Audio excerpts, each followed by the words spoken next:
আল্লাহর হাবিব যার জীবনের সমস্ত গুনাহ মাপ ছিল, আগে পরের অগ্রিম তাকে ক্ষমা ঘোষণা করা হয়েছে, তিনিও পর্যন্ত দোয়া করতেন, আল্লাহুম্মা বারিক লানা ফি রজব শাবান ওয়া বাল্লিগনা রমাদান। ইয়া আল্লাহ, রজব এবং শাবানের বরকত আমাকে দাও, রমজান পর্যন্ত আমি নবীর হায়াত বাড়ায়া দাও। সুবহানাল্লাহ। এটা যদি আল্লাহর নবী দোয়াটা করে, আমরা পাপী বান্দা উম্মতের জন্য কত আর্তনাদ ছিল আমাদের, কথা কোন ঠিক কিনা? কেউ হয়তো এইভাবে দোয়াটা পড়িয়া দীর্ঘ হায়াত কামনা করছি, কেউ বা এমনি বাংলা বলছে, আল্লাহ সামনে রোজা, রোজা না রাখাইয়া মরণ দিও না, কথা কোন ঠিক কিনা? আল্লাহ তাআলার করুণা দয়ায় আশা করছি, রাত পোহাইলে দিন, দিন গেলেই রাত, বেলা ডুবলেই রমজান, কথা কোন ঠিক কিনা? আল্লাহ চাহে তো বেলা ডুবলেই রমজান। এই বরকতময় অধ্যায় আমাদের সামনে। এই জন্য আমি যে আয়াতে কারিমা আপনাদের সামনে তেলাওয়াত করেছি, এই আয়াতে কারিমা রমজানের তাৎপর্য সম্পর্কে, যেহেতু আমি তফসির কারক হিসাবে বাংলাদেশে আল্লাহ আমাকে একটা খেতাব দান করেছেন, এদেশে বহু বক্তা, হাজারো বক্তা এমন আছে এই দেশে, আলহামদুলিল্লাহ আমাদের বয়ানগুলোকে ফলো করে করে ওনারা আলোচনা করেন, শিখেন। এটাই তো নিয়ম, এটাই তো সিস্টেম। বড়রা আগে যে বয়ান করে যাবে, এরপরের প্রজন্মরা এদের থেকে কথা নিয়ে নিয়ে কথা শিখবে, এভাবে আলোচনা করবে। আলহামদুলিল্লাহ মুহতারাম হাজিরিন, আল্লাহ তাআলা আমাদেরকে সুস্থ রেখেছেন, ভালো রেখেছেন। রমজানের পূর্বের রাত্রে অত্যন্ত বরকতময় রজনীতে যখন মানুষ আগামী দিনের ইফতার কেনার জন্য, খেজুর কেনার জন্য, ডাল পেঁয়াজু বড়ার আয়োজন, তেল ডাল কেনার জন্য, সেহরির প্রোগ্রাম করার জন্য ব্যস্ত, এই টাইমে জান্নাতের বাগান, যেরকম সুবহানাল্লাহ, আল্লাহ তাআলা এই বাগানকে কবুল করেন, যেরকম আমিন। গুনার গাঠুরি বহন করে এসেছি, মুনাজাত শেষে আল্লাহ যেন আমাদেরকে নিষ্পাপ করে বাড়িতে ফেরার তৌফিক দান করে, যেরকম আমিন। আপনারা কেমন আছেন? রোজা রাখার নিয়ত কারা কারা করছেন? হাত বাড়ান। তারাবিটাও তো পড়বেন লগে নাকি? না শুধু রোজা? তারাবি তো আছে ইনশাআল্লাহ, সেহেরিও খাবো ইনশাআল্লাহ, রাজি আছি। তবে সেহেরিটা জরুরি না, এমন কোনোদিন যেন না হয় যে হুজুর আজকে সেহেরির টাইমে উঠতে পারলাম না, এই জন্য আর রোজা রাখি নাই। নাউজুবিল্লাহ, এটা করা যাবে না। সেহেরির সাথে রোজার সম্পর্ক নাই, মানে সেহেরি খাইলে রোজা, সেহেরি না খাইলে রোজা হবে না, এমন কিছু না। সেহেরি একটা অপশন। সেহেরি কি? ময়মনসিংহ থেকে গাড়ি ঢাকা যাবে, জয়নাবাজার থামবে, এটা একটা অপশন, কিন্তু অনেক গাড়ি থামে না, কথা কোন ঠিক কিনা? মনে করেন শৌখিন, তার যাত্রী নামানোর কোনো প্রোগ্রাম নাই এখানে, ইউনাইটেড যাত্রী নামাবে না, এই জন্য সে থামবে না। কিন্তু যদি কেউ থামে, থামতে পারে, যাত্রী নামাবে, উঠাবে। অনেক গাড়ি থামে না, থামা জরুরি না, এই রুটেই যাবে কিন্তু থামবে না, কিছু করার আছে। কিন্তু থামলে থামতেও পারে, এমার্জেন্সি একটা ছেলেকে নামাইও দিতে পারে, একটা যাত্রীকে টান দিয়ে উঠাইতেও পারে, এখানে অপশন আছে, দাঁড়ানোর অপশন কি আছে। সেহরি একটা অপশন। এ উম্মত, দুর্বল উম্মত, একবারে সন্ধ্যা সময় খেয়ে শুবে, পরের দিন সন্ধ্যাবেলায় আজান দেওয়ার পর 23 ঘন্টা পরে সে ইফতার করবে, এটা দুর্বল উম্মতের জন্য কষ্ট হইতে পারে।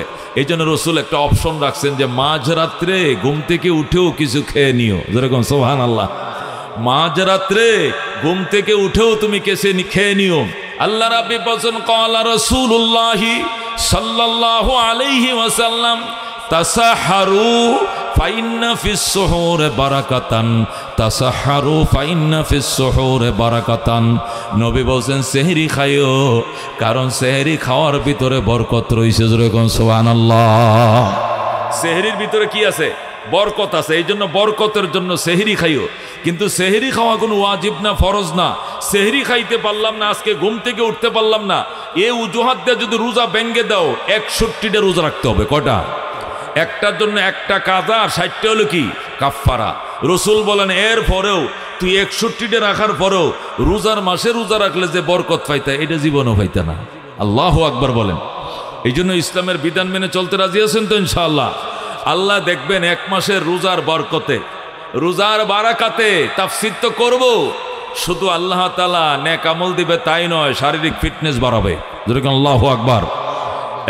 জ্ঞান ও বিজ্ঞান বলছে, জ্ঞানীরা বলছে, গুণীরা বলেছে, বিজ্ঞান বলতেছে, মানুষের ভিতরে যে ক্যান্সারের যে জার্মগুলো তৈরি হয়, ব্যাকটেরিয়াগুলো তৈরি হয়, রোজা রাখার কারণে এই ক্যান্সারের ব্যাকটেরিয়াগুলো মরে যায়। ক্যান্সার আর শরীরে ছড়াইতে পারে না। আল্লাহ রোজার বরকতে ক্যান্সার থেকে মুক্তি দেয়, যেরকম সুবহানাল্লাহ। লিভার যে বর্ধিত হয়, লিভারের মধ্যে যে ফ্যাটি লিভার তৈরি হয়, ফ্যাটি লিভার থেকে যে ক্যান্সার তৈরি হয়, রোজার কারণে, রোজারে উপবাসের কারণে আল্লাহ তাআলা ফ্যাটি লিভার থেকে আল্লাহ তারে মুক্তি দেয়। লিভার ধীরে ধীরে ছোট হয়ে যায়, তার কন্ট্রোলে চলে আসে। দুবেলায় দুই মুঠ খাওয়ার কারণে আর 24 ঘন্টা সে অনাহারে থাকার কারণে দুবেলা দুমুঠ খাবে, আল্লাহ তার ফ্যাটি লিভার থেকে চিরদিনের জন্য মুক্তি দিবেন। যেরকম সুবহানাল্লাহ। এই জন্য দোস্ত এটা রোজা রাখা পরকালের মুক্তি, এটা তো আছেই। স্বাস্থ্যের দিক থেকেও জ্ঞান ও বিজ্ঞান বলতেছে অত্যন্ত দামি জিনিস রোজা রাখা। এ রাখতে রাজি আছেন কিনা ইনশাআল্লাহ? আল্লাহ একটু সুখ শান্তিতে দুনিয়া রাখুক, পরকালে সুখ শান্তি তো চাই, দুনিয়াতে তো একটু শান্তিতে থাকতে চাই। কতক্ষণ ঠিক কিনা? দুনিয়াতে শান্তিতে থাকতে চাই কিনা? এই জন্য দুনিয়ার শান্তির জন্যও অনেক পরামর্শ মুরব্বীরা দেয়, এগুলো আমাদেরকে মেনে চলতে হবে। গোসল করার পর কিসের পর? গোসল করার পর লুঙ্গি বাথরুমে ফেলে আসবেন না, এটা দরিদ্রতার একটা আলামত। যখন গোসল করছি তখন আমার লুঙ্গিটা আমি ধুয়ে নেড়ে দিব। কোথায় করব? নেড়ে দিব। কোথায় নেড়ে দিব? বাঁশের মাঝে, রশির মাঝে, যেখানে নাড়ে সেখানে কি করব? নেড়ে দিব। রাত্রে আপনি অপবিত্র হয়েছেন, সকালের জন্য পবিত্র আর অপেক্ষা করবেন না। আপনার উপরে নানান অভিশাপ আসবে, আপনি গরিব হয়ে যাবেন, আপনি দরিদ্র হয়ে যাবেন, আপনি গুনাহগার হবেন, আপনার আয় ইনকাম কমে যাবে, কারণ আপনি দীর্ঘ সময় অপবিত্র ছিলেন। কতক্ষণ ঠিক কিনা? রাত্রে 2টা বাজে স্ত্রীর মিলন হয়েছে, সকাল 8টা বাজে আপনি বাথরুমে ঢুকছেন, নদীর ঘাটে গেছেন, ফুসকুনি পাড়ে গেছেন, কি পবিত্র হওয়ার জন্য। আপনার কত বড় সাহস! আপনি যে দীর্ঘ এই 8 ঘন্টা অপবিত্র ছিলেন, যদি এর ভিতরে আজরাইল এসে যেত তাহলে আপনি নাপাক অবস্থায় মারা যাইতেন, আপনার কালমাই নসিব হইতো না। কতক্ষণ ঠিক কিনা? এই জন্য যখন নাপাক হব সাথে সাথে গোসল করে নেব। রাজি আছেন? রাজি আছেন? আচ্ছা, গোসল করার পর লুঙ্গিটা থয়ে গেলাম, লুঙ্গিটা ধুয়ে কিন্তু নাড়িয়ে দিস। হে বিকালবেলা অফিস থেকে আইসা থেকে অহনো লুঙ্গি হইব ওই বাথরুমের কোনায়। এইটা তুমি নাপাক টাকাটা যেরকম একটা খান্ডাসি কাজ ছিল, তুমি অপবিত্র টাকাটা যেরকম একটা নহুস হচ্ছিল, তোমার এই কাপড়টা অপবিত্র রাখছো 11 ঘন্টা, এটা আরেকটা নহুন। তুমি তার কার অপেক্ষা করছো? তোমার বেগম পোলাপান পড়ায়, পোলাপানকে গোসল করায়, স্কুলে পাঠাইছে, দোকানে বাদ পাঠাইছে, কর্মচারীর বাদ পাঠাইছে, ঘর পরিষ্কার করবে, দুনিয়ার সব করে তোমার লুঙ্গি ধুয়ে দিবে। তুমি এই কাজটা কেন করলা? খবরদার, গোসল করবেন, অপবিত্র হওয়ার সাথে সাথে গোসল করবেন। যদি গোসল করেন সকাল 8টায়, তাহলে অপবিত্র হবেন সকাল 8টায়। রাত্রে কেন? রাত্রে হবেন অপবিত্র, পবিত্র হবেন সকাল 8টায়। মরলেও জাহান্নাম, কালিমা নসিব হওয়া কষ্ট, দুনিয়ার বারাকাত কমে যাবে। এই জন্য কিছু বরকতের জিনিস বলতেছি, মনে রাখবেন। যখন অপবিত্র হব তখনই কি করে নেব? গোসল করে নেব। ঠান্ডা লাগে গরম পানি করে গোসল করে নেবেন, তারপরে দেরি করবেন না। লুঙ্গি ধুয়ে নেবেন সাথে সাথে। লুঙ্গি নাড়ার টাইমে খুশ করে নাড়বেন না। অনেকে আছে লুঙ্গি নাড়ে বলটায় সলটায় ধুয়ে দেয়, এ আরেক দরিদ্র। লুঙ্গি টান টান করে নাড়বেন, বুঝেন? টান টান বুঝেন? লুঙ্গিটা কোথাও যে খুশ না থাকে, টান টান করে কাপড়টা নাড়বেন। মাকড়সার জাল যেন ঘরে জমে না থাকে, সাথে সাথে পরিষ্কার করে ফেলবেন। মাকড়সার জাল কি করবেন? পবিত্র পরিষ্কার করে রাখবেন। ঘরের মধ্যে ঘরের কোনায় ময়লা জমা করে রাখবেন না, ফেলে দিবেন। খাওয়ার পরে আধা ঘন্টা পরে পানি পান করবেন, সাথে সাথে পানি পান করবেন না। দাঁড়ায় পানি পান করবেন না, কিডনিতে আক্রমণ করবে। বসে পানি পান করবেন, 1 ডুবে পান করবেন না, গলায় গিরা লেগে মারা যাইতে পারেন। 3 ডুবে পানি পান করবেন।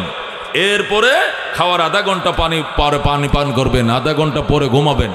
আল্লাহ এমনি থেকেই এই নানান ধরনের গ্যাস্ট্রিক মেস্ট্রিক আমার সাথে থেকে আল্লাহ এমনি হেফাজত করবো। যেরকম আমিন। মহতারাম হাজিরিন, আজকে মাহফিলে আসছে, আমরা খুশি না বেজার? হাত বাড়ানছে দিয়ে কারা কারা খুশি? আল্লাহ তুমি কবুল করো। যেরকম আমি এই জায়গাটা কি এরকম ফাঁকা ছিল? এখানে দোকানপাট ছিল, কতক্ষণ ঠিক ছিল কিনা? অনেক কষ্ট করে দোকানদাররা তাদের দোকানের টং মং এগুলো সরাইছে, কতক্ষণ ঠিক কিনা? কেন? আপনাদেরকে একটা উন্মুক্ত পরিবেশে, খোলা পরিবেশে জমে বসে বয়ান শোনার জন্য। যদি বলেন হুজুর এতটুক জায়গা তো মসজিদও ছিল, তারা ওখানে করলো না কেন? এ দেশের একটা সিস্টেম আছে, মানুষের একটা রিউমার আছে, ওয়াজ শুনতে মসজিদে ঢুকতে চায় না। এতটুকু লোক মসজিদে বসে ওয়াজ শুনতো না। কারণ কি জানেন? ও নমাজ পড়তে মসজিদে যাই না, আবার ওয়াজ শুনতে এনে যে মরতাম। জীবনে নমাজ পড়ার লেগে মসজিদে ঢুকি না, ডরে। আবার এখন ওয়াজ শোনার লেগে এনে মরবো। আমি তো এসার নামাজে পড়ছি না, আবার মসজিদে ঢুকবো কি লেগে? ওয়াজ শোনার লেগে। এই জন্য মসজিদে ঢুকে কি শুনতে চায় না মানুষ? ওয়াজ শুনতে চায় না। আর ওয়াজ যারা দেয়, এরাও মসজিদের ওয়াজ দেওয়াটাকে ওইরকম আনুষ্ঠানিকতা মনে করে না, মনে করে এটা গরুয়া। কথা বুঝেন না? আপনি যদি খুব খেয়াল করে শোনেন, আপনি যদি 2টা গরু জবে করেও ঘরে রান্না করে খাওয়াইয়া দেন আত্মীয় স্বজন, মানুষ বলবো হায় হায় হায়, এত বড় ধনী মানুষ মশিউর রহমান সাহেব মাইয়া বিয়ে দিলে তো অনুষ্ঠান করলো না, অথচ গরু কিন্তু 2টা খাওয়াইছে, কিন্তু ঘরে রান্না করে খাওয়াইছে। এই জন্য কি করে নাই, মেজবান দেয় নাই। কিন্তু গরু কয় টাকা হয়েছে, আর খাসি একটা জবে ঘুরিয়া আর 2 বস্তা আলু দিয়া পরে বাইরে সাইড ডেক পাকাইয়া খাওয়ান, কয় না বিশাল বড় অনুষ্ঠান করে মাইয়া তুলে দিচ্ছে। এটা হলো এদেশের কালচার, কথা বুঝেন? এই জন্য গড়ের রান্না কোনোদিন মেজবান হয় না, কথা কোন ঠিক কিনা? মসজিদের ওয়াজকের ওয়াজ মনে করে না, মসজিদের ওয়াজ করে এটা পার্সোনাল আলোচনা সভা, এটাকে ওয়াজ মনে করে না। ঘরের রান্না যেরকম রান্না নয়, বাহিরে বসায় মেজবান দিতে হয়, এই ঘরের ওয়াজ নয়। এই জন্য অনেক কষ্ট করে, দোকানিদেরও কষ্ট হয়, এটা মেয়েরা এই কমিটিরও বুঝে যে দোকানদারদের কষ্ট হয়, এটা তারাও বুঝে না যে এরকম না, এরা তো মানুষ। তারপরেও কষ্ট করে সরাইয়া এই জায়গাটাকে আপনাদের জিন্দিগির নাজাতের জন্য সাক্ষী বানাইছে। যেরকম আলহামদুলিল্লাহ। সাক্ষী বুঝেন, মানুষ যদি পাপ করে 4টা জিনিস সাক্ষী হয়, মনে রাখেন। কয়টা জিনিস? মানুষ পাপ করলে কয়টা জিনিস সাক্ষী হয়? 1 নম্বরে আল্লাহ সাক্ষী হয়। আল্লাহ দেখে কিনা? যেরকম মনে রাখেন, এই ওয়াজ কিন্তু শুরু হয়েছে দামি কথা, আমি অনেক দামি দামি কথাগুলো বলবো। মানুষ পাপ করলে কয় জিনিস সাক্ষী হয়? এই সাক্ষীগুলো হাসরের ময়দানে সাক্ষী দিবে কিনা? 1 নম্বরে আল্লাহ নিজেই সাক্ষী হয়। আল্লাহ বলবে আমার চোখের সামনে তুই পাপ করছিস, আমি নিজে সাক্ষী। তখন অস্বীকার করার কোনো সুরত আছে? এরপরে আল্লাহ বলবে আচ্ছা আমারটা বাদ দিয়ে দিলাম, ফেরেশতারা সাক্ষী দে। ফেরেশতারা বলবে হ্যাঁ আমরা লাখো ফেরেশতা দেখেছি, তোমার বন্দা এখানে বসে গাঁজা খাইছে, এখানে বসে বাবা টানছে, এখানে বসে এই কাজটা করছে। ফেরেশতা 2 নম্বর সাক্ষী দেবে কে? 3 নম্বর সাক্ষী হবে কে? জমিন। 3 নম্বর সাক্ষী কে? জমিন। জমিন বলবে আল্লাহ আমি পবিত্র জমিন, আমার উপরে জায়নামাজ না বিছায়া নামাজ পড়লে জায়েজ ছিল, এমন পবিত্র জমিন, আমার থেকে মাটি নিয়ে তায়াম্মুম করলে তার নাপাক শরীরটা ফাঁক হয়ে যাইত, এমন পবিত্র জমিনে বসে গাঞ্জার মতো নাফাক কলকিটা টানছে, আমি নিজে সাক্ষী, জমিন সাক্ষী দিবে। তাহলে 1 নম্বর আল্লাহ সাক্ষী, 2 নম্বরে ফেরেশতা সাক্ষী, 3 নম্বরে জমিন সাক্ষী, 4 নম্বরে অঙ্গ প্রত্যঙ্গ সাক্ষী। কোন হাত দিয়ে ঘুষ লেখছিলে ওই হাত সাক্ষী দিবে, কোন কান দিয়ে গান শুনছিলে ওই কান সাক্ষী দিবে, কোন চোখ দিয়ে নায়ক নায়িকা দেখছিলা ওই চোখ তোমার বিরুদ্ধে সাক্ষী দিবে। আল্লাহ বলবে তুই পাপ করছিলে কেন? সে বলবে আল্লাহ রাব্বিনা মা কুন্না মুশরিকিন, ওগো আমাদের রব আপনার কসম খায়া বলছি আমি জীবনেও পাপ করি নাই। আল্লাহ কি পাপ করিয়া আমার দরবারে অস্বীকার করলে? ঠিক আছে, আল্লাহ বলবেন আলিয়াউমা নাখতিমু আলা আফওয়াহিহিম, আজকে এর মুখের মধ্যে তালা লাগাম, এর মুখের মধ্যে তালা লাগা। তখন ঠোঁট 2টা আইনে একসাথে ছিদ্র করে তালা মারে দিবে, আর বলবে ওয়াতুকাল্লিমুনা আইদিহিম, এখন আমি আল্লাহর সঙ্গে তোমার হাত কথা বলবে। ওয়াতাশহাদু আরজুলুহুম, তোমার পা সাক্ষী দিবে। বিমা কানু ইয়াকসিবুন, তুমি যত পাপ করছিলে প্রত্যেকটা পাপের সাক্ষী তোমার অঙ্গ প্রত্যঙ্গই দিবে। বলেন আল্লাহু আকবার। তাহলে কয়টা জিনিস সাক্ষী হইল? পাপের সাক্ষী 1 নম্বরে আল্লাহ, 2 নম্বরে কে? ফেরেশতা, 3 নম্বরে কে? জমিন মাটি যেখানে বৈশা পাপ করছো, 4 নম্বরে নিজের অঙ্গ প্রত্যঙ্গ, নিজের অঙ্গই নিজের বিরুদ্ধে সাক্ষী দিবে। তখন বন্দা কানবে আর বলবে আফসোস, যার লাইকাম করলাম চুরি হে নিজেও ডাকে সুর, যার জন্য করলাম চুরি হে ডাকে সুর। এই মুখ দিয়ে খাওয়ার জন্য, ফ্যাটটা ভরার জন্য আমি চুরি করে মাল আনছি, আর এই ফ্যাট আর এই মুখ আমার বিরুদ্ধে আজকে সাক্ষী দিল। তখন সে নিজে কানবে আর বলবে কার জন্য কি করলাম? যার জন্য করলাম চুরি সে ডাকে চোর।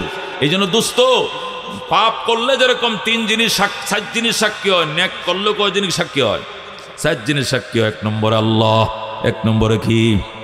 এই যে এখানে বর্ষ দুস্থ, ফ্যাক্টরিতে সারাদিন মেশিন ঘোরাইছ, কষ্ট করছ, সারাদিন ফ্যান্ডেল চালাইছ, অটো চালাইছ, দোকানদারি করছ, সব কিছু রাইখা রমজানের আগের রাত্রের বাজান এই যে এখানে বইছো, আল্লাহ দেখতেছে কিনা, ফেরেশতারা ক্যামেরা নিতেছে কিনা, দুনিয়ার ক্যামেরাগুলো ফিট আছে, সভাপতির ছবি নিতেছে, এই ক্যামেরাগুলো তামাম দুনিয়াকে এখন লাইভ দেখাইতেছে।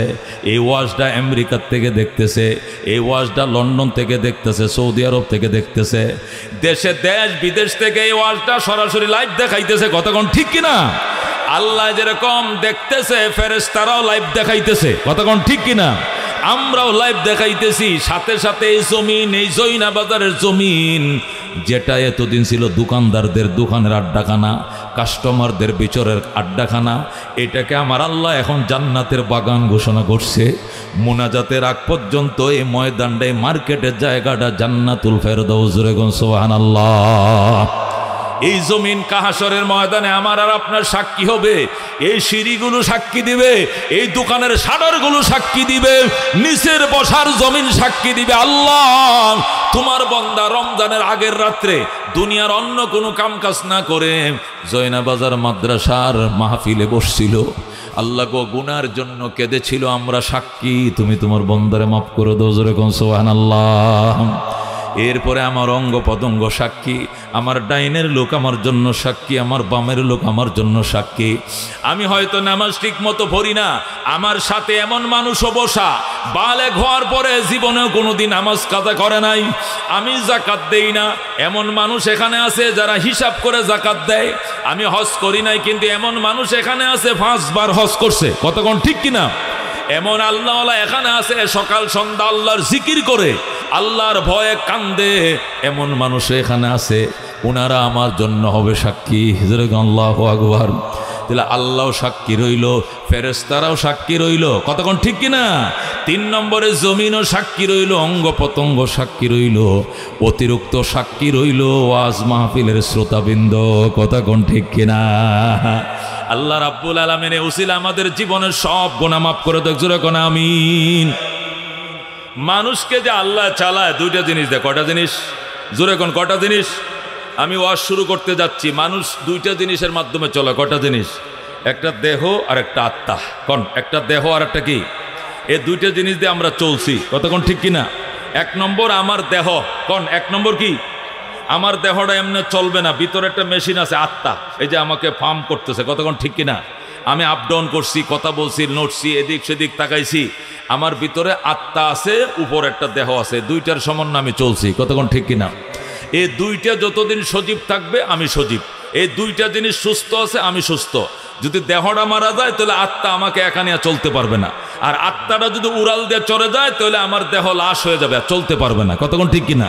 তাহলে আমি চলছি কয়টা জিনিসের সমন্বয়? দেহ এবং আত্মার সমন্বয়। কতক্ষণ ঠিক কিনা? এই জন্য আল্লাহ বলছেন, তুমি সুস্থ থাকতে হলে দেহকেও খাবার দাও, তোমার আত্মাকে খাবার দাও, তাহলে দেহ সজীব থাকবে, আত্মাও সজীব থাকবে, তুমি সুস্থ থাকবে, 100 বছর বাঁচবা। কতক্ষণ ঠিক কিনা? কিন্তু যদি দেহকে খাবার না দেই, দেহ মারা যাবে। কতক্ষণ ঠিক কিনা? ঠিক আত্মাকে যদি খাবার না দেই, আত্মাও মারা যাবে। কতক্ষণ ঠিক কিনা? এখন আসেন, দেহের খাবার কি? দেহের খাবার কি এটা বোঝার জন্য বুঝতে হবে দেহ কি জিনিস। জোরে কোন, জোরে কোন। দেহের খাবার কি এটা বোঝার জন্য বুঝতে হবে আল্লাহ দেহ কি দিয়ে বানাইছে। আল্লাহ 4 জিনিস দিয়ে দেহ বানাইছে। জোরে কোন, কয় জিনিস? কয় জিনিস? 1 নম্বর কোন? আগুন, পানি, মাটি, বাতাস। কয় জিনিস দিয়ে দেহ বানাইছে? আগুন, পানি, মাটি, বাতাস। কয় জিনিস দিয়ে দেহ বানাইছে আল্লাহ? 4 জিনিস দিয়ে। আল্লাহ বলে এই দেহকে খাবার দাও, এই দেহকে কি দাও? খাবার দাও। কি দিয়ে খাবার দিব? ওই আগুন, পানি, মাটি, বাতাস, এই 4 আইটেম দিয়ে খাবার দিতে হবে। আমরা এর বাহিরে দেহকে আর কিছু দেই না। 1 নম্বর, আমরা যা খাই এটা কিসে সিদ্ধ করা? আগুনে সিদ্ধ করা। ভাত কিসে সিদ্ধ করা? গোশ কিসে সিদ্ধ করা? নুডলস কি দিয়ে সিদ্ধ করা? শিক কাবাব কি দিয়ে সিদ্ধ করা? চা কি দিয়ে সিদ্ধ করা? অধিকাংশ জিনিসে সিদ্ধ করা আমরা খাই, কাঁচা জিনিস হজম করতে পারি না। কতক্ষণ ঠিক কিনা? তাহলে আগুন, পানি, মাটি, বাতাস 4 আইটেম দিয়ে আল্লাহ দেহ বানাইছে। এই 4 আইটেম দিয়েই দেহের জন্য খাবার ব্যবস্থা করছে। অনেক উচ্চাঙ্গের কথা, খেয়াল করে বুঝতে হবে। তাহলে আগুনে সিদ্ধ করা জিনিস খাই, মাটির থেকে তৈরি ফল ফ্রুট আমরা কাঁচা খাইতেছি। তরমুজ খাচ্ছি মাটির তৈরি, ফল ফ্রুট খাচ্ছি কিসের তৈরি? মাটির তৈরি। কলা খাচ্ছি কিসের তৈরি? আঙ্গুর আপেল খাচ্ছি কিসের তৈরি? মাটির তৈরি। কতক্ষণ ঠিক কিনা? তাহলে আগুন, পানি, আগুন পরে কি মাটি, 3 নম্বর পানি। পানি তো সরাসরি পান করি। কোন? পানি কি পান করি? সরাসরি পান করি। পানির অপর নাম জীবন। কতক্ষণ ঠিক কিনা? এছাড়া তো আমি বাঁচতেই পারবো না, এটা আমার জীবন বলা হয়েছে। এরপরে বাতাস থেকে আমি অক্সিজেন নিই। বাসন্তে কি করি? অক্সিজেন নিয়ে অক্সাইড ছেড়ে দেই, পুরা বাতাসটা ছেড়ে দেই নাক দিয়ে, মুখ দিয়ে, আর ঠান্ডা অক্সিজেন পূর্ণ বাতাসটা আমি টেনে ওঠাই। তাহলে আগুন, পানি, মাটি, বাতাস 4 জিনিস দিয়ে আল্লাহ দেহ বানাইছে। ওই 4 আইটেম দিয়ে দেহের খাদ্যের ব্যবস্থা করেছেন। কতক্ষণ ঠিক কিনা? কতক্ষণ ঠিক কিনা? এ দেহর খাদ্য 2 প্রকার। কতক্ষণ কয় প্রকার? 2 প্রকার। কিছু খাদ্য দেহকে ডেলি দিতে হয়, নতুবা দেহ বাঁচবে না। আর কিছু খাবার আছে যেটা ডেলি পাওয়াও যায় না, দেহকে দেওয়াও যাবে না। এটা 12 মাসে 13 ফল, যে মৌসুমে যে ফল পাওয়া যায় ওই মৌসুমে ওইটা দিতে হবে। কতক্ষণ ঠিক কিনা? আসেন, দেহর খাদ্য কয় প্রকার? জোরে কোন কয় প্রকার? কিছু খাবার দেহকে ডেলি দিতে হবে, নতুবা দেহ মারা যাবে। যেমন যেমন বাতে মাছে বাঙালি, বাত মাছ ছাড়া বাঁচি না আমরা। কতক্ষণ ঠিক কিনা? আর ডায়াবেটিস হলে রুটি আছে আর সবজি আছে। কতক্ষণ ঠিক কিনা? এটা বাতের বিকল্প হিসাবে এটা লাগবে। আমি কয়দিন না খেয়ে থাকতে পারবো? 3 দিন। চতুর্থ দিন আমি মোটামুটি মৃত্যুর কোলে ডলে পড়বো। 4 দিন না খাইলে বাঁচা যাবে? ডাক্তার বলে 3 দিন না খাইলে চতুর্থ দিন সে মৃত্যুর কোলে ডলে পড়বে। তাহলে আমার দেহকে আমি কি করব? 2 ধরনের খাবার দিব। এক ধরনের খাবার হলো দেহকে বাঁচিয়ে রাখার জন্য, জিয়ে রাখার জন্য, এটা হলো ডেলি খাবার, বাতে মাসে বাঙালি ডেলি খাবার। আরেকটা খাবার আছে দেহর জন্য মৌসুমি খাবার। কতক্ষণ কি খাবার? মৌসুমি খাবার। মৌসুমি খাবার মানে সিজনাল খাবার, এটা সবসময় খাওয়াও যায় না, দেহকে দেওয়াও যায় না। আচ্ছা, এখন কি লিচু দেহকে দেওয়া যাবে? এখন কি লিচু দেওয়া যাবে? এখন কি খাঁটাল বের হয়েছে? কতক্ষণ বের হয়েছে? এখন কি আম বের হয়েছে? এটা মৌসুমি খাবার। এখন হলো পেয়ারার সিজন, এখন হলো বড়ইর সিজন। কতক্ষণ ঠিক কিনা? আনারস বেশ হচ্ছে, এখন বড়ই খাবো, কয়দিন পরে আম খাবো, এরপরে জাম আসবে, এরপরে লিচু আসবে। এক এক মৌসুমে এক এক ফল। এগুলো দেহকে দিতে হয় কেন?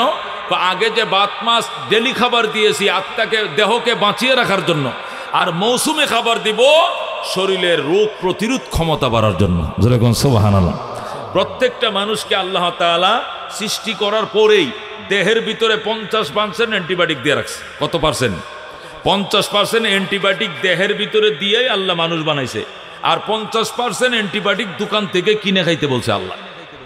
কথাটা খেয়াল করে বুঝেন, অনেক উচ্চাঙ্গের কথা। আমি যদি আমার হাত কেটে যায়, কি কেটে যায়? আঙ্গুল কেটে যায়। কি দিয়ে কাটছে? তরকারি কাটতেছি, পরে আমার আঙ্গুল কেটে গেছে, তখন আমার কি হবে? আমি যদি ওষুধ না খাই তাহলে একটা টেনা দিয়ে পেঁচায় রাখি, তাহলে 14 দিনে ভালো হয়ে যাবে, শুকায় যাবে। কতক্ষণ ঠিক কিনা? আর যদি সাথে সাথে অ্যান্টিবায়োটিক মক্সাসিল খাওয়া শুরু করে দেই তাহলে 7 দিনে শুকায় যাবে। কতক্ষণ ঠিক কিনা? আচ্ছা, 7 দিনে শুকাইলো কেমনে? কয় অ্যান্টিবায়োটিক খাইছি শুকায় গেছে। আচ্ছা, 14 দিনে কি এমনি শুকাইলো? আমি তো কোনো ওষুধ খাই নাই। দেহের ভিতরে অ্যান্টিবায়োটিক আল্লাহ এমনি দিয়ে রাখছে। যেরকম সুবহানাল্লাহ।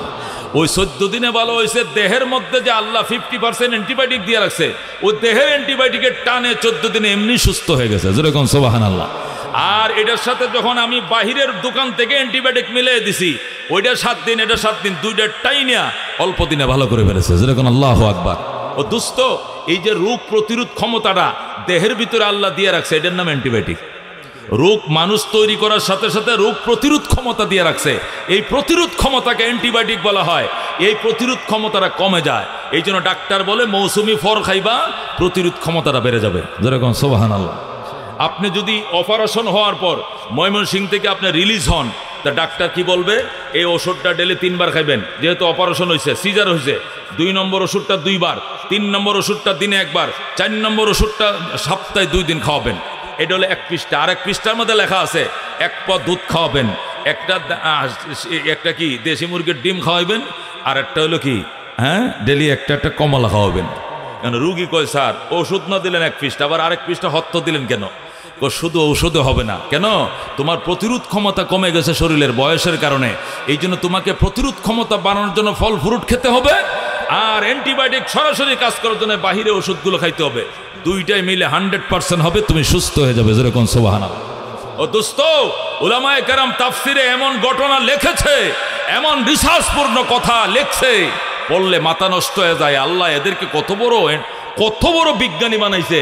ওদের চিন্তা গবেষণা করলে, কোরআনে তাফসির বললে, আল্লাহ একটা বেঈমান কালমা পড়ে মুসলমান হয়ে যাবে। যেরকম সুবহানাল্লাহ। একটা বেঈমান কালমা পড়ে মুসলমান হয়ে যাবে, সে অবাক হয়ে যাবে যে কোরআনের ভিতরে আল্লাহ এত কথা ঢুকাইছে। এ দোস্ত, বলতেছিলাম দেহের খাবার কয় প্রকার? 2 প্রকার। কিছু খাবার দেহকে ডেলি দিতে হয় দেহকে বাঁচিয়ে রাখার জন্য, কিছু খাবার দেহকে মৌসুমি ফল হিসাবে দিতে হয় প্রতিরোধ ক্ষমতা বাড়ার জন্য। কথা কোন ঠিক কিনা? তদ্রূপ আত্মার খাবার 2 প্রকার। কয় প্রকার? আত্মার খাবার কি? এটা বোঝার জন্য বুঝতে হবে আত্মা কি দিয়ে বানাইছে আল্লাহ। আগে দেহের খাবার কি, এটা বোঝার জন্য বলছি দেহ কি দিয়ে বানাইছে। 4 জিনিস দিয়ে বানাইছে। কয় জিনিস? আগুন, পানি, মাটি, বাতাস। কতক্ষণ ঠিক কিনা? ওই আগুন, পানি, মাটি, বাতাসের আইটেম দিয়ে দেহের খাবার তৈরি করছে আল্লাহ। এখন আসে আত্মাকে খাবার দিতে হবে, নতুবা আত্মা মারা যাবে।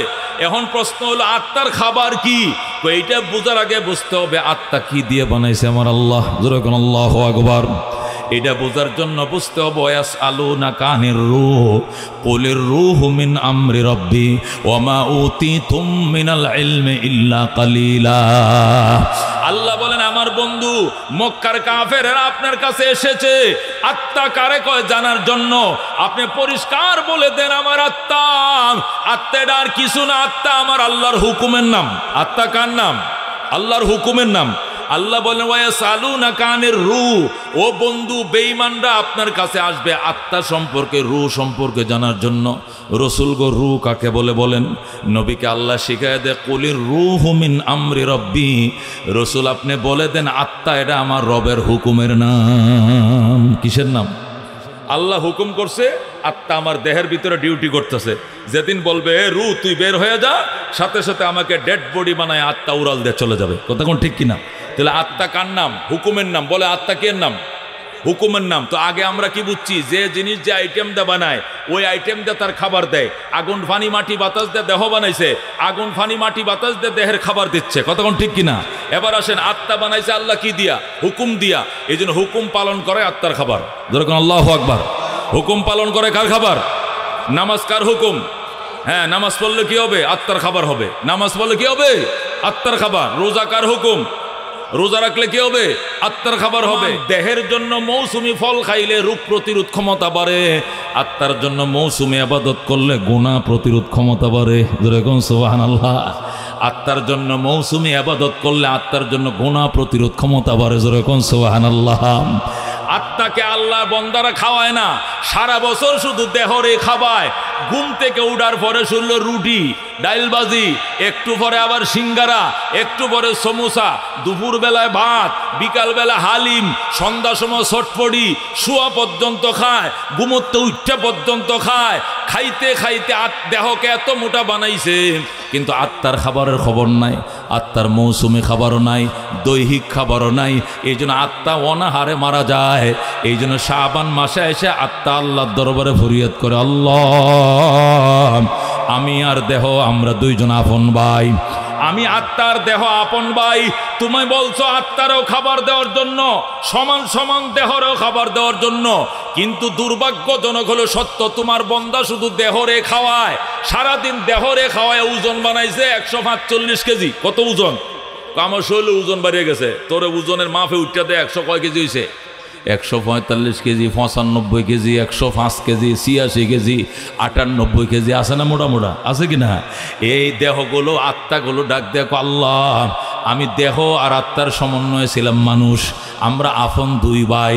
তোমার বন্দারে বলছো দেহ আত্মা দুইজনকে খাবার দেওয়ার জন্য, কিন্তু তোমার বন্দা সারা জীবন শুধু দেহরে খাবার দিল, আমি আত্মা অনাহারে মারা গেলাম। এই জন্য তোমার দরবারে ফরিয়াদ আল্লাহ, আমি শাবান মাসে তোমার কাছে ফরিয়াদ করি, আল্লাহ তোমার বন্দাকে বলে আমি আত্মারে খাবার দেওয়ার জন্য, নইলে আমি মারা যাব, অনাহারে মারা যাব। আল্লাহ আত্মারে সান্ত্বনা দিয়ে কয়, আত্মা কান্দিস না, রমজান মাসে চান্ডা উঠার সাথে সাথে দেহের খাবার ফুললি স্টপ করে দেব। যেরকম আল্লাহু আকবার। এটা 11 মাস খাইয়া যেরকম মুড়ো হয়েছে 85 কেজি, এটারে 75 কেজিতে লামামু। যেরকম আল্লাহু আকবার। এটার ওই যে রাত্রে সেহরির থেকে যে খাওয়ার বন্ধ করামু, পরের দিন মাগরিবের আজান পর্যন্ত যদি এক ডুব পানি পর্যন্ত খাইতে দিব না। যেরকম আল্লাহু আকবার। আল্লাহ এই জন্য শাবান মাসে, ও দোস্ত, আল্লাহ আত্মার ফরিয়াদ শুনে দেহের খাবার বন্ধ করে দিছে, দিয়া বলতেছে আত্মা এই মাস তুই শুধু একলা খাবে, এই মাসে দেহের কোনো খাবার নাই। যদি খাইতে মন চায় রাতের অন্ধকারে খাইব, কেউ যেন না দেখে। বেলা ডুবার পরে আবার সুবে সাদেকের পূর্ব আকাশ আলোকিত হওয়ার আগ পর্যন্ত এই টাইমে কিছু খাইতে পারবে। দিনের বেলায় খাওয়াকে আমি হারাম ঘোষণা করে দিলাম। বলেন আল্লাহু আকবার। এই জন্য দোস্ত কথা বুঝছেন, তাফসির বুঝছেন, কোরআনের তাফসির কাকে বলে, কত প্রকার কি কেটে বুঝার জন্য ব্রেন থাকতে হবে এবং খেয়াল করে শুনতে হবে। আল্লাহর দরবারে আত্মা ফরিয়াদ করছে, আল্লাহ দেহ আর আমি আত্মা আমরা দুইজন তো আপন ভাই, আমি ছাড়া সে চলবে না, সে ছাড়া আমি চলবো না। তোমার বন্দা শুধু দেহরে খাওয়াইছে সারা বছর, আমার এত খেতে দিল না, এই জন্য তোমার দরবারে বিচার দিলাম, তুমি দেহের বিচার করো। আল্লাহ কো দেহের বিচার আমি করতেছি। আগামীকাল বেলা ওঠার সাথে, আগামীকালকে চাঁদ আকাশে ওঠার সাথে সাথে দেহের খাবার সম্পূর্ণ বন্ধ। 1 মাস বেশি দেহে খাইতে পারবে না। এই সারা মাস তুই আত্মা শুধু একা একা খাবি। জোরে কোন আল্লাহু আকবার। আত্মা আল্লাহর দরবারে ফরিয়াদ করে, আল্লাহ দেহ 11 মাস খাইয়া মুড়ো হইছে 105 কেজি, আর আমারে শুকাইতে শুকাইতে মৃত্যুর সাথে আমি পাঞ্জা লড়তাছি। 11 মাস আমি খাই নাই, আর সে 11 মাস খাইছে। আমি যদি 1 মাস খাই তাহলে 11 মাসের শক্তি কেমনে অর্জন করব? আল্লাহ ডাক দিয়া কয়, আত্মা চিন্তা করিস না, তুই যেন 1 মাস খাইয়া তার 11 মাসের শক্তি অর্জন করতে পারো, এই জন্য তোমার জন্য 2টা অফার রাখছি। কয়টা অফার? কয়টা অফার? তুমি আত্মার জন্য 2টা অফার রাখছি। 1 নম্বর অফার, 11 মাসের মধ্যে যত ইবাদত বন্দিগি আছে, সমস্ত ইবাদত বন্দিগির মিলন মেলা আমি রমজান মাসে ঘটাইছি। আল্লাহু আকবার। যত ইবাদত আছে সব রমজানে ঢুকাইছি, যেহেতু ইবাদত তোর খাবার, এই জন্য সমস্ত খাবার, এখানে গোস্ত আছে, খাসি আছে, তোর জন্য কবুতর আছে, দেশি হাঁস আছে, রাজা হাঁস আছে, কৈতুর আছে, মাছ আছে, ছোট মাছ, বড় মাছ, ভর্তা, শাক সবজি সব রাখছি, সব ধরনের খাবার। যেহেতু ইবাদত হলো আত্মার খাবার, এই জন্য নানান কিসিমের ইবাদতের মিলন মেলা ঘটাইছে আমার আল্লাহ। কারণ রমজান মাসে দেহের খাবার বন্ধ, শুধু খাবে আত্মা। এই জন্য আত্মা যেন হরেক রকম খাবার খাইতে পারে, এই জন্য ইবাদতের মিলন মেলা রমজান। রমজানে তারাবি, রমজানে সেহরি, রমজানে সদকা, রমজানে ফেতরা, রমজানে যাকাত দেয়, রমজানে উমরা করে, রমজানে কি করে? আল্লাহু আকবার, হজের পয়সা জমা দেয়। রমজানে আল্লাহ কোরআন নাজিল করছে, রমজানে তারাবি, রমজানে খতমে তারাবি, রমজানে লাইলাতুল কদর, রমজানে ইতিকাফ। এমন কোনো ইবাদত নাই যা রমজানে আল্লাহ আনে নাই। কেন? এটা অফারের জন্য আনছে। আত্মারে তুই খাইবে 1 মাস, দেহ খাইছে 11 মাস, তুই 1 মাসে 11 মাসের শক্তি অর্জন করতে হবে। জোরে কোন সুবহানাল্লাহ। এই জন্য 11 মাসের খাবার তোর সামনে 1 মাসে রাখছি টেবিলে, শুধু খা, শুধু খা। এখন আত্মা ডাক দেখো, আল্লাহ 11 মাসের খাবার তো আর 1 মাসে খাওয়া যায় না। তোমার বন্দা 11 মাস তো আমার খবরও লয় না। এখন 11 মাসের খাবার টেবিলে কি 1 মাসে দিলে খাওয়া যাবে না? আল্লাহ কই তুই খা, তুই চেষ্টা কর। আমি আরেকটা অফার রাখছি। কয় কি অফার? খাইবে তুই নফল, লেখা হবে ফরজ। খাইবে তুই একটা ফরজ, লেখা হবে 70টা ফরজ। তবু তোমাকে 11 মাসের শক্তি অর্জন করতে হবে। সুবহানাল্লাহ। এই জন্য আল্লাহ তাআলা রমজান মাসে নফল আদায় করলে ফরজের সওয়াব দেয়, একটা ফরজ আদায় করলে 70টা ফরজের সওয়াব দেয়। কারণ কি? এটা আত্মার জন্য অফার। যেহেতু আল্লাহর হুকুম পালন করা তোর খাবার, এই জন্য হুকুমকে আমি বরকতময় করে দিয়েছি। তুই হুকুম পালন করবে, নফল লেখা হবে তোর নামে ফরজ, আদায় করবে একটা ফরজ, লেখা হবে তোর নামে 70টা ফরজ। জোরে কোন সুবহানাল্লাহ। এই জন্য দোস্ত, রমজান লা ইয়াহরুমু খায়রুহা ইল্লা কুল্লু মাহরুমিন। আল্লাহ নবী বলেন, রমজানের কল্যাণ থেকে কপাল পোড়া ছাড়া কেউ মাহরুম যাইতে পারে না। রমজানের খায়ের বারকাত থেকে একমাত্র কপাল পোড়ারাই বঞ্চিত হয়। পুরা কপাল্লা ছাড়া রমজানে কেউ মাহরুম হয় না। আল্লাহ নবী সাল্লাল্লাহু আলাইহি সাল্লাম বলেন, মিম্বরে বসে বলছেন আমিন আমিন আমিন। আল্লাহ সাহাবায়ে কেরাম বলেন, এ রাসূলুল্লাহ কেন আপনি 3 বার আমিন বললেন? নবী বলছে, 1 নম্বর বলছি আমার নাম শুনে যারা দুরূদ পড়ে না সে ধ্বংস হোক। জিব্রাইল বলছে, এই জন্য আমি বলছি আমিন, ধ্বংস হোক। আবার যখন আমিন আমিন বলছিলাম, জিব্রাইল বলে, যারা রমজান মাস পাইয়া জীবনের গুনাহ মাফ করাইতে পারে না সে ধ্বংস হোক।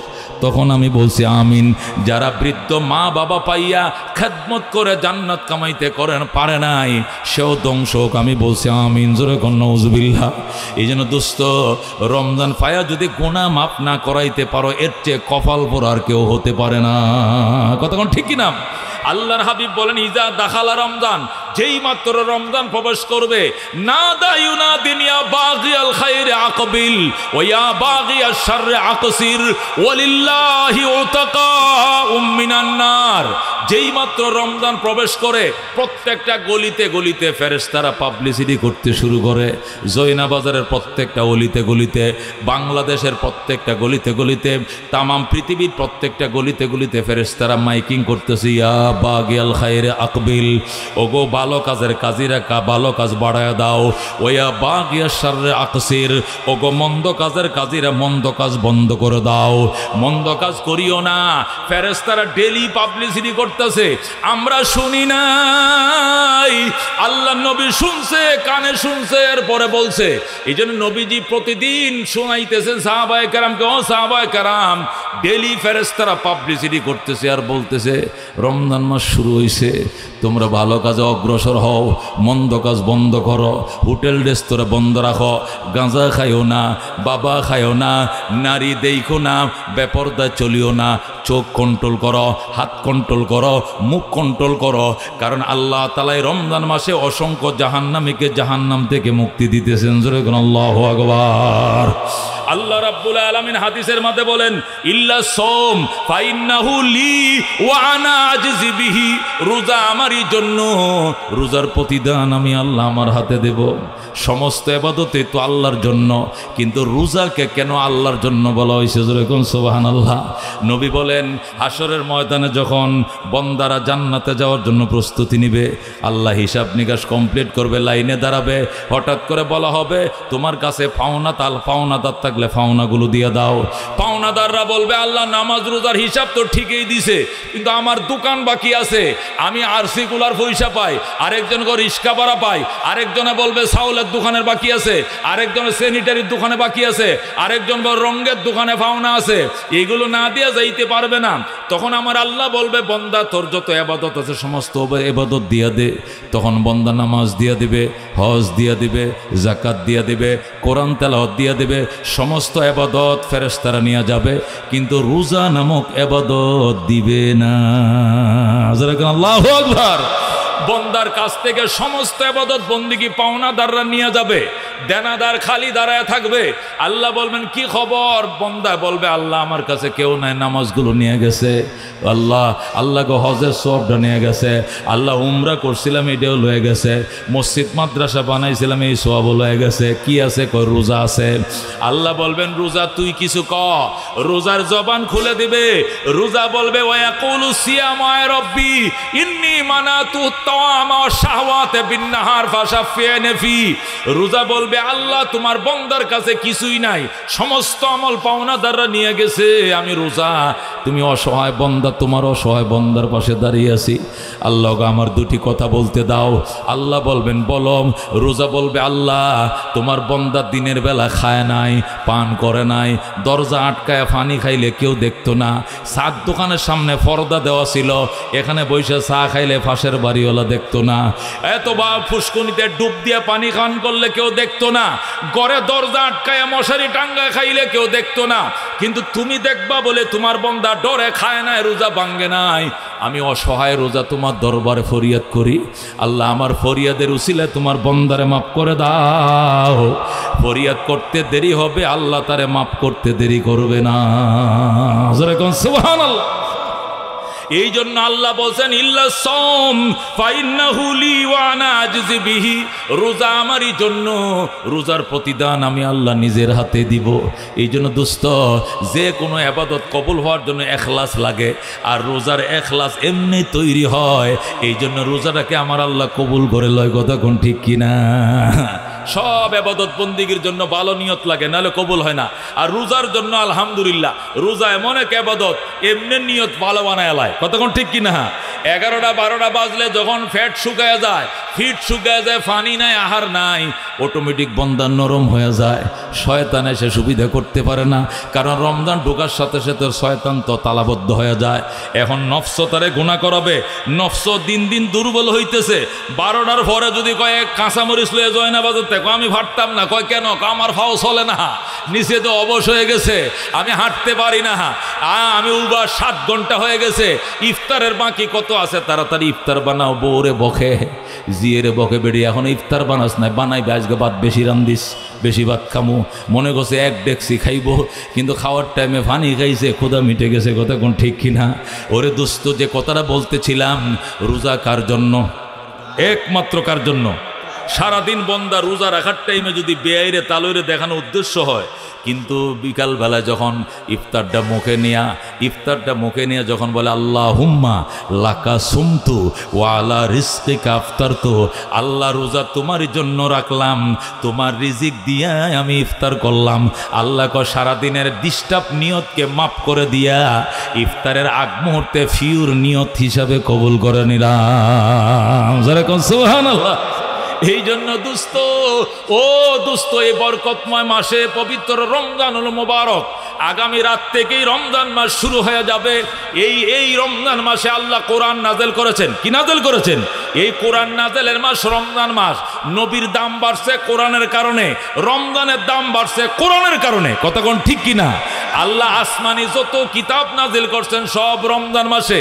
তাওরাত শরীফ নাজিল করছেন রমজানের 6 তারিখ, ইনজিল শরীফ নাজিল করছেন রমজানের 12 তারিখ, জবুর কিতাব নাজিল করছেন রমজানের 18 তারিখ, কোরআন শরীফ নাজিল করছেন রমজানের 27 তারিখ। জোরে কোন সুবহানাল্লাহ। যত বরকতময় অধ্যায় আল্লাহ সবই রমজান মাসে কমপ্লিট করেছেন। বিশেষ করে কোরআনের কারণে রমজানের এত মর্যাদা। জোরে কোন আল্লাহু আকবার। এই কোরআনের পাখিরা এই রমজান মাসের কামাই দিয়া সারা বছর খায়। কোরআনের পাখিরা এই রমজানের কামাই দিয়া সারা বছর খায়। ইয়েতিম সন্তানেরা, এই যে হুজুর একটু আগে বলছে পাগড়ি দেওয়ার টাইমে মাদ্রাসা করছে জয়না বাজারওয়ালারা, পাগড়ি নিয়ে যায় ময়মনসিংহওয়ালারা। কতক্ষণ ঠিক কিনা? কারণ ওই এলাকার মানুষ গরিব। নবী বলছেন বাদাত দিন গরিবা ওয়া সায়াউদ গরিবা ফাতুবা লিল গুরাবা। নবী বলছেন দিন অসহায়দের হাত ধরে দুনিয়াতে আইসে, অসহায়দের হাত ধরে দিন দুনিয়াতে চলে যাবে। এই জন্য গরিবদের জন্য সুসংবাদ। জোরে কোন সুবহানাল্লাহ। আমার মাদ্রাসায় 1400 ছাত্র আছে। কয়শো? 1400 ছাত্র আছে।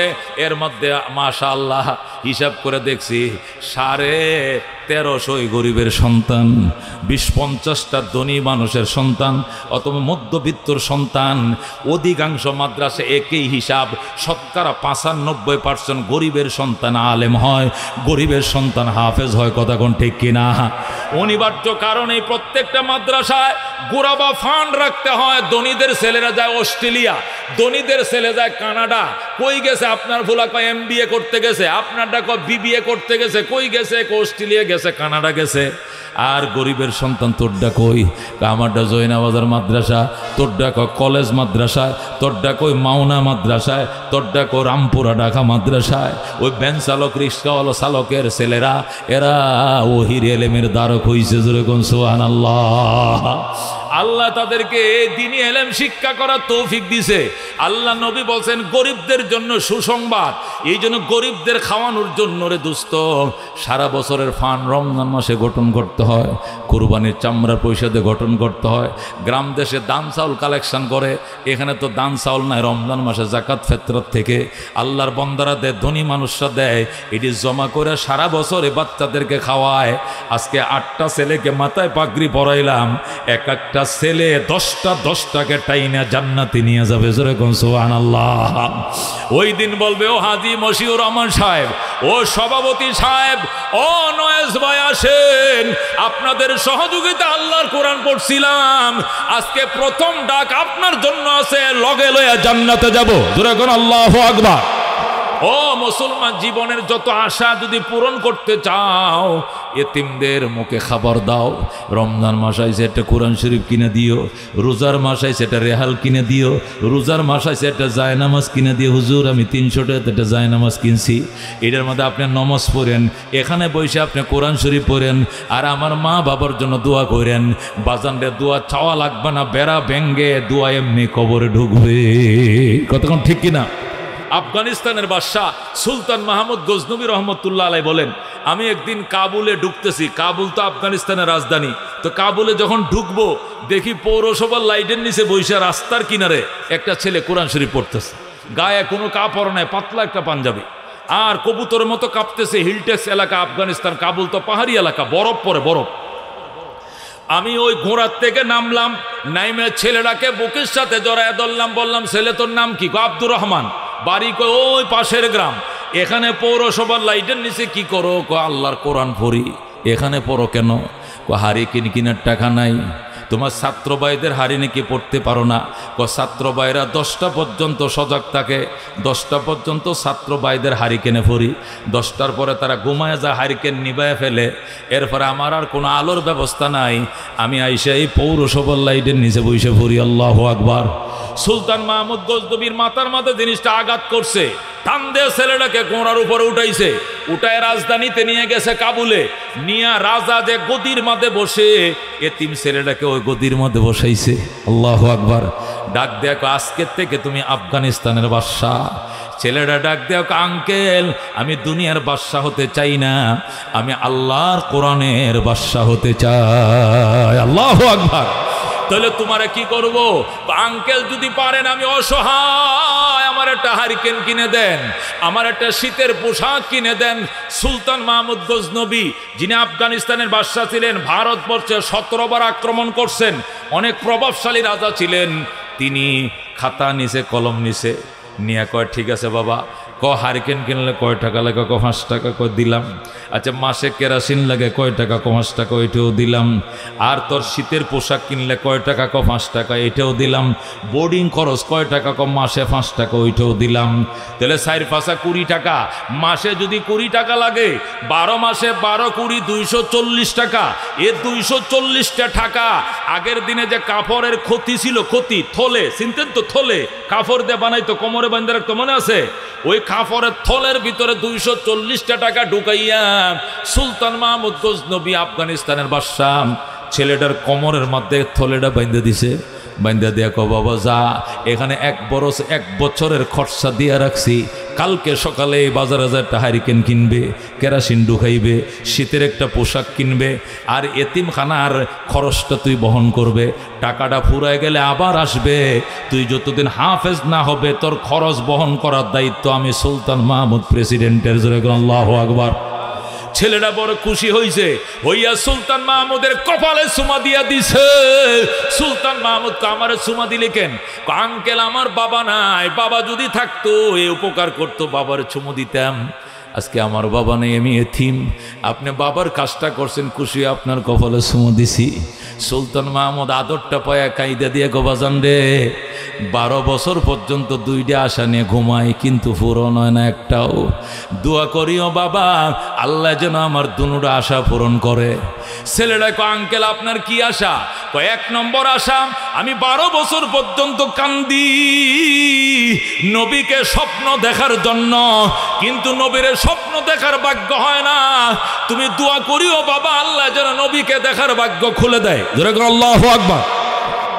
ছেলেটা কয়, আঙ্কেল অসুবিধা নাই, আজকে রাত্রে দোয়া করবো, আপনি ঘুমায়া যান, আমি এখন এই মাদ্রাসায় যাই অজু বানায় দোয়া করব, আল্লাহ যেন ঘুমের ঘরে আপনাকে আজকে আল নবীর সাথে সাক্ষাৎ করে দেয়। সুবহানাল্লাহ। আঙ্কেল আর কি মনের আশা কোন? সুলতান মাহমুদ গজনবী বলে, আরেকটা আশা হলো, ভালো মানুষ তো এখনো খুঁজে পাইলাম না, যদি দুনিয়াতে ভালো মানুষ পাইতাম তার জুতাটি শুদ্ধা টানতাম, খাতে করে বহন করতাম। তুমি দোয়া করো আল্লাহ যেন ভালো মানুষের সাথে আমরা সাক্ষাৎ করে দেয়। ছেলেটা কো, ঠিক আছে আঙ্কেল দোয়া করি, আল্লাহ যেন আপনারা নবীর সাথেও সাক্ষাৎ করে দেয়, ভালো মানুষের সাথেও সাক্ষাৎ করে দেয়। আপনি ঘুমায় যান। বাদশা উজিরকে দিয়া কো, আমার ঘোড়ার উপরে সোয়ার করায় ছেলেটাকে মাদ্রাসায় পৌঁছে দিয়ে আসো। রাজকীয় ঘোড়ার উপরে ছেলেটাকে নিয়ে বইসে মন্ত্রী উজির নিয়ে ছেলেকে নিয়ে রওনা করছে। সুলতান মাহমুদ গজনবী ঘুমায় গেছে, প্রেসিডেন্ট ঘুমায় গেছে, ছেলেটারে মাদ্রাসা নামায় দিয়ে চলে আসছে। ছেলেটা উজু বানায়া 2 রাকাত নামাজ পড়ে কান্দে, আল্লাহ, সুলতান মাহমুদ গজনবী আমার মনের আশা পূরণ করেছে, আমার হারিকেন কেনার টাকা দিছে, কেরাসিন কেনার টাকা দিছে, আল্লাহ তোমার দরবারে ফরিয়াদ করি, আমার আঙ্কেলের 2টা আশাই তুমি পূরণ করে দাও, তোমার নবীর সাথে সাক্ষাৎ করায় দাও, ভালো মানুষের সাথে মোলাকাত করায় দাও। ছেলেটা যখন কান্না শুরু করছে, দেওবন্দ মাদ্রাসার প্রিন্সিপাল আল্লামা কারি তৈয়ব সাহেব খুতবাতে হাকিমুল ইসলামের মধ্যে লেখে, ছেলেটা মুনাজাত শুরু করছে মাদ্রাসায় বইসাম, এদিক দিয়ে সুলতান মাহমুদ মাত্র চোখটি লাগছে, ঘুমের ঘরে ছায়া দেখে রহমতুল্লিল আলামিন তার সামনে হাজির। আল্লাহ নবী তার সামনে বসা, সুলতান মাহমুদ গজনবী নবীর দিকে চিহ্নে ফেলাইছে, নবীরে সালাম জানায়, আসসালাতু ওয়াসসালামু আলাইকা ইয়া রাসূলুল্লাহ, আসসালাতু ওয়াসসালামু আলাইকা হাবিবাল্লাহ।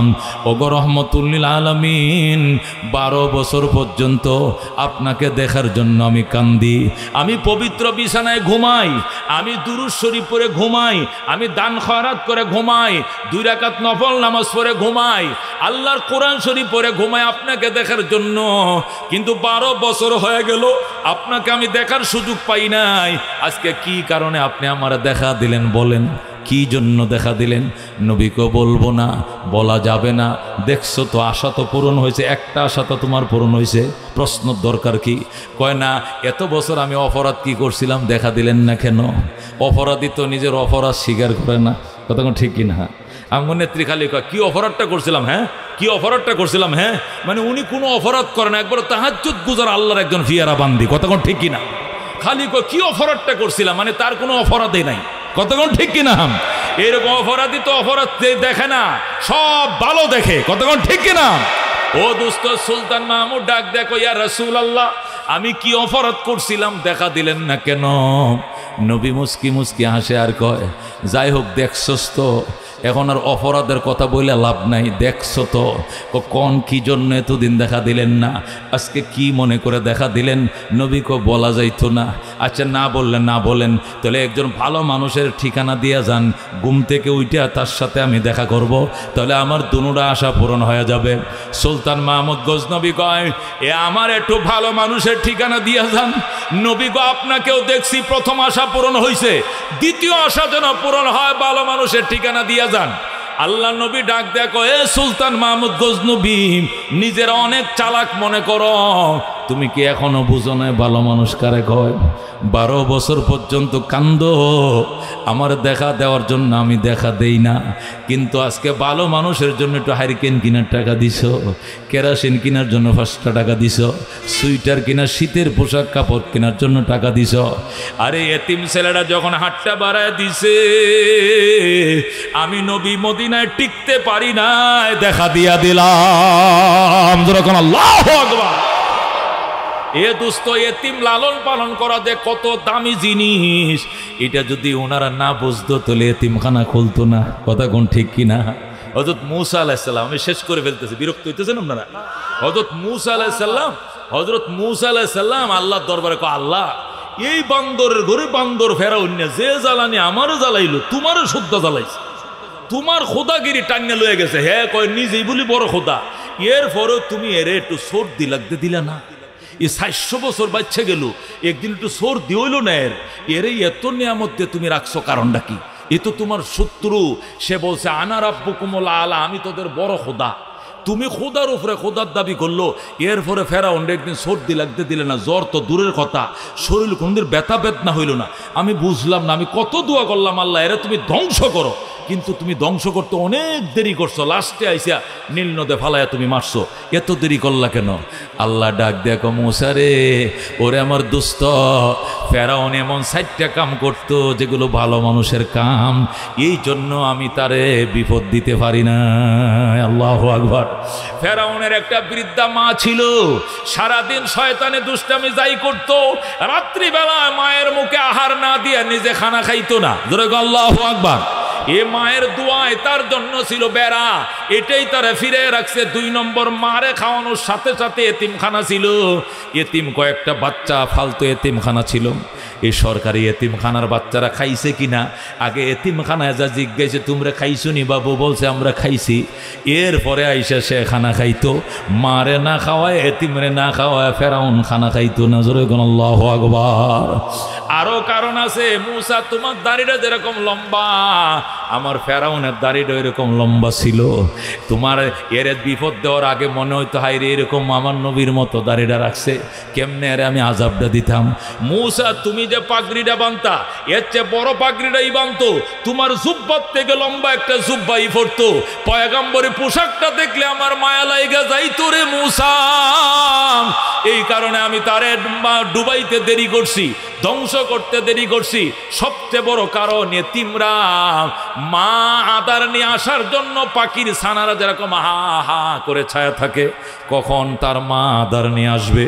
এরপরে মা আইসা মুখের মধ্যে বাচ্চাদের খাবার দিবে, ওই পাখির ছানাগুলো যেরকম ছায়া থাকে এতিমরা ওইভাবে ছায়া থাকতো। ফেরাউন আসবেন, আমাদের প্রভু আসবে, আমাদেরকে খাওয়াবে, এরপরে ঘুমাবো। এই এতিমদের দিকে তাকাইয়া আমি তারা শাস্তি দেই নাই। জোরে কোন আল্লাহু আকবার।